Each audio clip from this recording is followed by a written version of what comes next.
Okay, how important is Greenland? I'm going to show you a number of maps here to give you a bit of a history lesson and also what the president's talking about, what the European powers are talking about. Remember, our show, America's Newsroom, almost 2 years ago, we went well above the Arctic Circle into an area north of Alaska. Here's Greenland right off the coast of Canada. We were over here in the Beaufort Sea with the U.S. Navy. As you see on the map, Greenland's a lot closer to North America than it is to our European partners in NATO.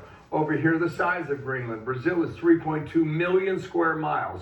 Massive country, but Greenland is the largest island in the world at 836,000 square miles. Relative to California, it's much larger, with California at 163,000 miles, if you're able to put that in your mind.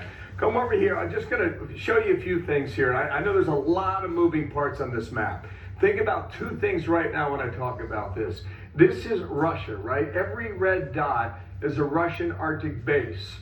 Every green dot is a NATO Arctic base, primarily U.S. here, and a few with NATO and the U.S. in Greenland. The early warning system, it lines the northern parts of Canada. Now, what the Russian submarines and the Russian Navy has done, and by the way, the Russians, they lead the world in icebreakers. They have nuclear-powered icebreakers, which means if they're at sea and they want to stay afloat and out on sea, they can do that because they're powered with nuclear power behind them. The United States is well behind on this effort, trying to catch up. Why would you need a nuclear-powered icebreaker? This is the Northwest Passes. That's what we use. It's tricky, right? But when it gets frozen when it gets frozen for most of the year and it thaws a little bit in July, a little bit more in August, and some in mid-September, you can transit through this area. But what the Russian submarines have been doing for quite some time, you see the gap noted here and the Bear Gap here? That goes between Greenland and Iceland. It goes between Iceland and the UK.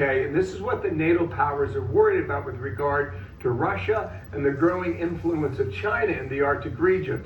Here's another map for you, all right? Washington, D.C. to the capital city of Nuuk in Greenland, 2,000 miles. Moscow in Russia to the capital city of Greenland, 2,000 miles. Denmark somewhat closer at 1,800 miles, just to give you a sense of relativity. See all these lines on the map over here? If you were to get into a conflict with Russia and China, intercontinental ballistic missiles would not travel this way around the world, even this way. The shortest distance between two lines, right? It's a straight line between two places, and Greenland sits between Moscow and Russia, perhaps Beijing and China, and this is what the president's been emphasizing.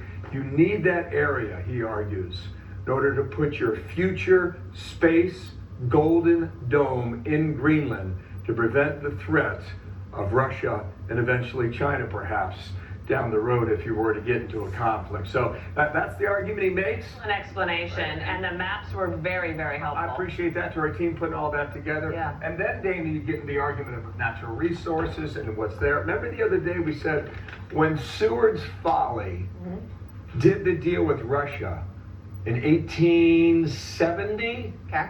they did not discover gold in Alaska until 20 years later. Right. So who knows what's in Greenland beneath that ice? 2/3 of that island lies beneath the Arctic Circle. I thought that was an excellent explanation. Thank you for doing that. You got it. Professor Hemmer is on call. Great. Well, now everyone's going to be calling you for that map today. All right.